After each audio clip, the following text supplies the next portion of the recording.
बच्चों, कैसे हैं आप सभी। मैं आशा करती हूँ सभी लोग स्वस्थ और प्रसन्न होंगे। आज हम हमारा पाठ विशेषण को पढ़ेंगे और समझेंगे। तो आइए शुरू करते हैं इस पाठ को।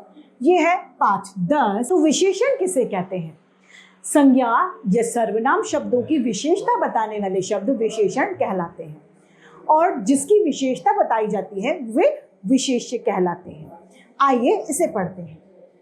विशेषण का अर्थ है विशेषता बताने वाला।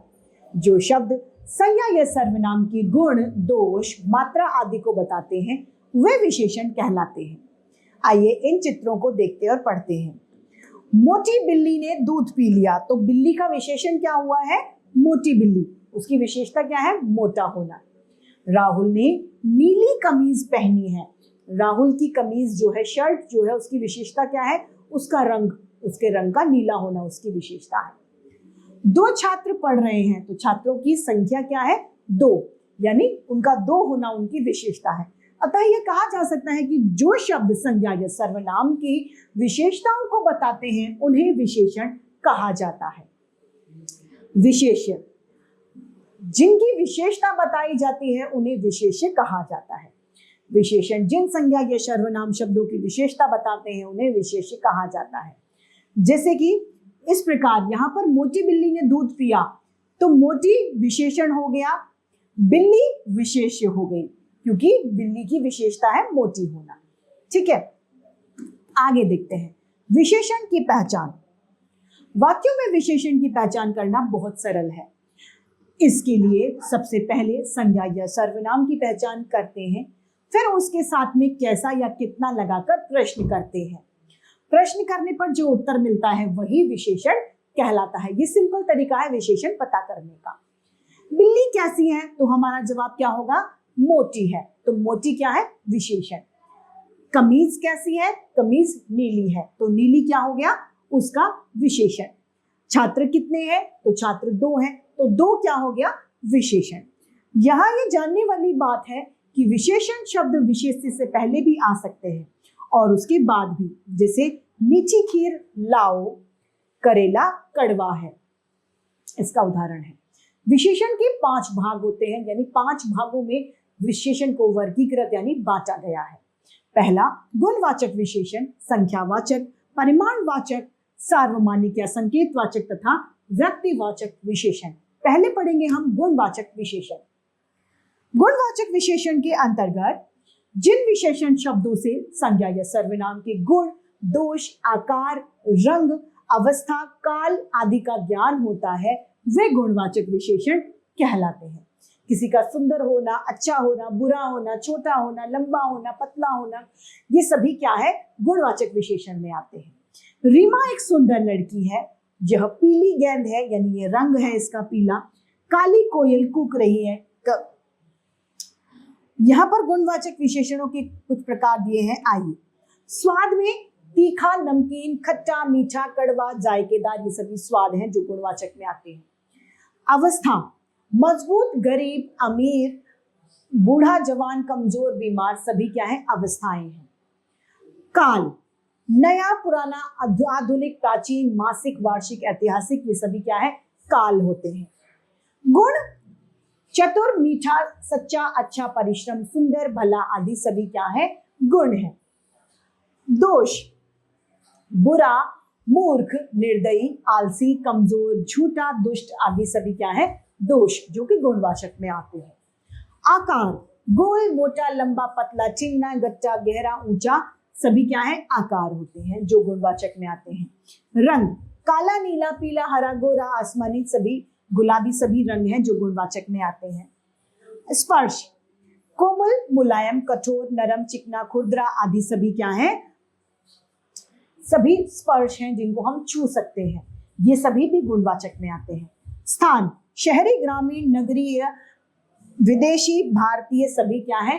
स्थान है, ये गुणवाचक में आते हैं। ध्वनि, मधुर, कर्कश, तीव्र, मंद आदि सभी ध्वनि है, ये गुणवाचक में आती है। गंध, सुगंध, दुर्गंध, बदबूदार, खुशबूदार, सुवासिन आदि सभी क्या है? ये गंध है जो गुण में आती हैं। आखिर में आता है दिशा।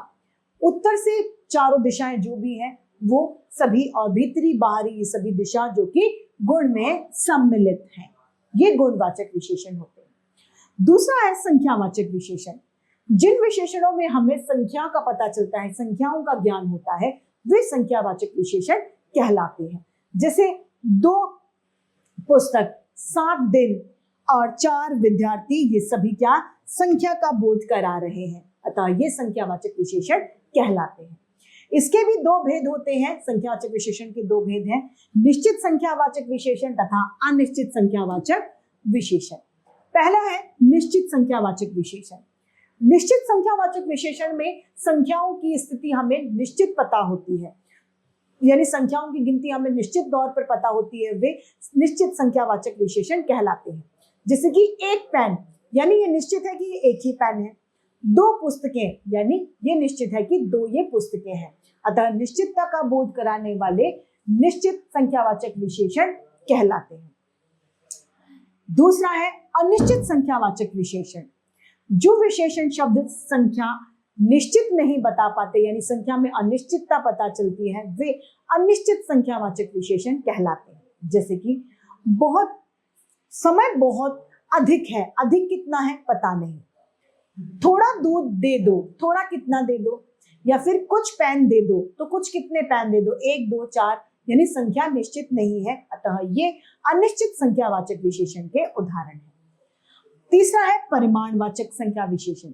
परिमाणवाचक विशेषण, जिन विशेषण शब्दों में संज्ञा या सर्वनाम की मापतोल या मात्रा का पता चलता है, वह परिमाणवाचक विशेषण कहलाते हैं। जैसे लीटर भर दूध भेज दो, यानी उसमें मापतोल का पता चलता है। मुझे थोड़ा पानी दे दो, वह बहुत मोटा है। तो ये सब क्या हो गया, ये परिमाण दर्शा रहे हैं। इसमें भी 2 भेद होते हैं, निश्चित परिमाण और अनिश्चित परिमाण। निश्चित परिमाण में जो विशेषण शब्द किसी निश्चित परिमाण या निश्चित मात्रा को प्रस्तुत करते हैं, वे निश्चित परिमाणवाचक विशेषण कहलाते हैं, यानी यहाँ पर मात्रा निश्चित है। जैसे कि 2 लीटर दूध, 5 मीटर कपड़ा, 4 किलोमीटर और जाना है, यानी ये निश्चित है। यहाँ पर सब कुछ चीजें निश्चितता दर्शा रही हैं। दूसरा है अनिश्चित परिमाणवाचक विशेषण। जो विशेषण अनिश्चित परिमाण को दर्शाते हैं, यानी मात्रा नापतोल निश्चित ना हो, वे अनिश्चित परिमाणवाचक कहलाते हैं। जैसे कि चाय में मीठा कम है, तो कम कितना, 1 कम, 2 कम, कितना। मुझे थोड़ा दूध दे दो, थोड़ा कितना, 1 गिलास, 2 गिलास, 1 लीटर, 2 लीटर, कितना, यानी यहाँ पर अनिश्चितता दर्शाते हैं, मात्रा निश्चित नहीं होती है, अतः ये अनिश्चित वाचक विशेषण के उदाहरण हैं। संख्यावाचक और परिमाणवाचक विशेषण में यहाँ पर अंतर बताएंगे। जिन वस्तुओं की गिनती की जा सकती है, उनकी संख्या का ज्ञान करने वाले शब्द संख्यावाचक विशेषण होते हैं, और जिन वस्तुओं की मापतोल की जा सकती है, उनकी गिनती नहीं की जा सकती, उन्हें परिमाणवाचक विशेषण कहते हैं। अब चौथा आता है सार्वमानिक या संकेतिक विशेषण। जिन सर्वनाम शब्दों का प्रयोग संज्ञा के साथ विशेषण के रूप में आकर होता है, उन्हें सार्वमानिक या संकेतवाचक विशेषण कहा जाता है। जैसे यह घर राहुल का है, यानी ये घर की ओर संकेत किया जा रहा है कि यही घर राहुल का है। वह लड़की स्कूल जा रही है, यानी संकेत करके बताया जा रहा है कि यह लड़की स्कूल ही जा रही है। इस थैली में नमक भरा है, क्योंकि उस पर लिखा है, यह निश्चितता दर्शा रहा है कि इस थैली में नमक भरा है। सर्वनाम और सार्वमानिक विशेषण में अंतर। जिन शब्द का प्रयोग संज्ञा की जगह पर होता है, उन्हें सर्वनाम कहते हैं। जैसे वह मैदान में घूम रहा है, तो वह क्या है, सर्वनाम है। वह की जगह राम श्याम कुछ भी आ सकता था, लेकिन सर्वनाम शब्द संज्ञा से पहले आकर उसकी विशेषता को बताते हैं, उन्हें सार्वमानिक विशेषण कहा जाता है। जैसे कि वह लड़का मैदान में घूम रहा है, वह सार्वमानिक विशेषण है। जो संज्ञा लड़के से पहले आ रहा है। व्यक्तिवाचक विशेषण। जो विशेषण व्यक्तिवाचक संख्याओं से बनाए जाते हैं, वे व्यक्तिवाचक विशेषण कहलाते हैं। जैसे बनारसी साड़ी या बनारसी पान, कोल्हापुरी चप्पल या कश्मीरी सेब, ये क्या है, व्यक्तिवाचक विशेषण के उदाहरण हैं। अब प्रविशेषण किसे कहते हैं? विशेषण की भी विशेषता बताने वाले जो शब्द होते हैं, वे प्रविशेषण कहलाते हैं, यानी विशेषता की भी विशेषता बताते हैं। जैसे विभोर ने हल्की नीली जीन्स पहनी है, उसने जीन्स पहनी है, ये विशेषता है, और उसमें भी जीन्स का रंग यानी हल्की नीली होना उसकी विशेषता है। तुमने बहुत अच्छा काम किया, अच्छा एक विशेषण है, और उसमें भी बहुत अच्छा करना ये प्रविशेषण है। अब आता है विशेषणों में विकार। विशेषण रूप की दृष्टि से विशेषण दो प्रकार के होते हैं, विकारी विशेषण तथा अविकारी विशेषण। विकारी विशेषण जिन विशेषण शब्दों में लिंग, वचन और कारक के अनुसार परिवर्तन होता है उन्हें विकारी विशेषण कहते हैं। अविकारी विशेषण वह है जिनमें लिंग, वचन और कारक के अनुसार कोई परिवर्तन नहीं आता, उन्हें अविकारी विशेषण कहते हैं। जैसे सुंदर लड़का, सुंदर लड़की और सुंदर लड़के। यहाँ पर सुंदर शब्द में वचन, लिंग बदल गया और वचन भी बदल गया, लेकिन उनमें कोई परिवर्तन नहीं आया, अतः ये अविकारी शब्द हैं जिनमें परिवर्तन नहीं आता। अब विशेषण की अवस्था। विशेषण की 3 अवस्था होती है, मूल अवस्था, उत्तरावस्था तथा उत्तमावस्था। प्रत्येक व्यक्ति या वस्तु में कोई ना कोई विशेषता होती है, लेकिन यह विशेषता सभी में एक जैसी नहीं होती। यह किसी में सामान्य, किसी में कुछ ज्यादा और किसी में अत्यधिक होती है। इस प्रकार विशेषण तुलनात्मक ज्ञान भी कराता है। तुलना की दृष्टि से विशेषण की 3 अवस्थाएं होती हैं। पहला, मूल अवस्था। इसमें किसी व्यक्ति, वस्तु, स्थान या के गुण दोष को विशेष रूप से बताया नहीं जाता। विशेष रूप से इसकी विशेषता सामान्य रूप से बताई जाती है, विशेष रूप से नहीं, किंतु किसी अन्य से उसकी तुलना इसमें नहीं की जाती। जैसे कपिल मोटा है, रिया बुद्धिमान है, यानी यहाँ पर कोई भी तुलना, कंपैरिजन किसी से नहीं किया गया। उत्तरावस्था में 2 व्यक्तियों या 2 वस्तुओं के बीच में तुलना की जाती है। जैसे रिया माही से अधिक बुद्धिमान है, कपिल संदीप से अधिक मोटा है, यानी यहाँ पर तुलना हो गई। उत्तमा अवस्था में इसमें 2 या 2 से अधिक वस्तुओं या व्यक्तियों या स्थानों की तुलना करके किसी एक को सबसे अच्छा या सबसे बुरा बताया जाता है। जैसे कि कपिल सबसे मोटा है, रिया सबसे बुद्धिमान है, यानी यहाँ पर सबसे ज्यादा सभी को उसने पीछे कर दिया। अब विशेषणों की अवस्थाओं के रूप में, विशेषण की अवस्थाओं के रूप में 2 प्रकार से बनाया जाता है, अधिक या सबसे का प्रयोग करके। संस्कृत के शब्दों तत्सम के साथ में तर या तम शब्दों का प्रयोग किया जाता है।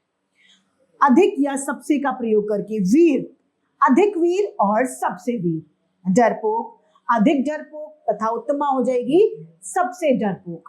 मूल अवस्था है कंजूस, उत्तरा सबसे अधिक कंजूस और उत्तमा हो जाएगी सबसे कंजूस।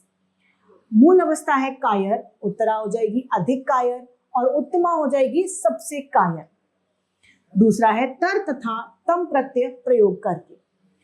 मूल अवस्था है न्यून, उत्तरा न्यूनतर, उत्तमा न्यूनतम। निकट मूल अवस्था निकटतर, उत्तरावस्था और उत्तमा निकटतम। प्रिय मूल अवस्था प्रियतर, उत्तरावस्था और उत्तमा हो गई प्रियतम। अधिक है मूल अवस्था, उत्तरा हो जाएगी अधिकतर और उत्तमा हो जाएगी अधिकतम। मधुर है मूल अवस्था, मधुतर और मधुरतम उत्तमावस्था। उच्च है मूल अवस्था, उत्तरावस्था हो जाएगी उच्चतर और उत्तमा हो जाएगी उच्चतम। तीव्र है मूल अवस्था तथा उत्तरावस्था तीव्रतर और उत्तमा तीव्रतम। यहाँ ये जानने वाली बात है कि केवल गुणवाचक, अनिश्चित संख्यावाचक और निश्चित संख्यावाचक विशेषणों में ही तुलना अवस्था होती है। अधिक, ज्यादा, कम, बहुत बड़ा आदि शब्दों का प्रयोग करके अवस्था और उत्तमा के रूप में बनाया जा सकता है। अब विशेषण की रचना। सबसे पहले संज्ञा शब्दों से विशेषण की रचना। गति, गतिमान। इतिहास, ऐतिहासिक। पंजाब, पंजाबी। ग्राम, ग्रामीण। धन, धनी। राष्ट्र, राष्ट्रीय। अब सर्वनाम शब्दों से विशेषणों की रचना। जो, जैसा, यह ऐसा, वह वैसा, कौन, कैसा। क्रिया शब्दों से विशेषणों की रचना। बनना, बनावटी। सड़ना, सड़ावट या सड़ियल। गाना, गेय। लड़ना लड़ाकू, घूमना घुमक्कड़, भागना भगोड़ा, कहना कथित, पूजना पूज्य, तैरना तैराक, हंसना हंसोड़, पीना पेय, सहना सहनीय, पकाना पकाओ। अव्यय शब्दों द्वारा विशेषणों की रचना। भीतर भीतरीय, अंदर अंदरी, अंदरूनी, अंत अंतिम, नीचे निचला, बाहर बाहरी, पास पास वाला, मध्य मध्यम, पीछे पिछला, ऊपर ऊपरी, निकट निकटस्थ, आगे अगला, पहले पहला। तो इसी के साथ पाठ समाप्त होता है और आइए इसे संक्षेप में जाने कि हमने इसमें क्या पढ़ा। जो शब्द संज्ञा और सर्वनाम की विशेषता बताते हैं विशेषण कहलाते हैं। जिन संज्ञा या सर्वनाम शब्दों की विशेषता बताई जाती है विशेष्य कहलाते हैं। विशेषण के 4 भेद होते हैं: गुणवाचक, संख्यावाचक, परिमाणवाचक तथा सार्वमानिक। संख्यावाचक विशेषण के 2 प्रकार होते हैं: निश्चित तथा अनिश्चित संख्यावाचक। परिमाणवाचक विशेषण के भी 2 भेद होते हैं: निश्चित परिमाणवाचक तथा अनिश्चित परिमाणवाचक। जो शब्द विशेषण की विशेषता बताते हैं उन्हें प्रविशेषण कहा जाता है। विशेषण की 3 अवस्था होती है: मूल अवस्था, उत्तरा तथा उत्तमावस्था। कुछ विशेषण संज्ञा, सर्वनाम, क्रिया और अव्यय शब्दों में शब्दांश जोड़कर बनाए जाते हैं। तो इसी के साथ हमारा ये पाठ समाप्त होता है। मैं उम्मीद करती हूँ सभी को ये समझ में आया होगा। तो आज के लिए इतना ही, फिर मिलते हैं। धन्यवाद।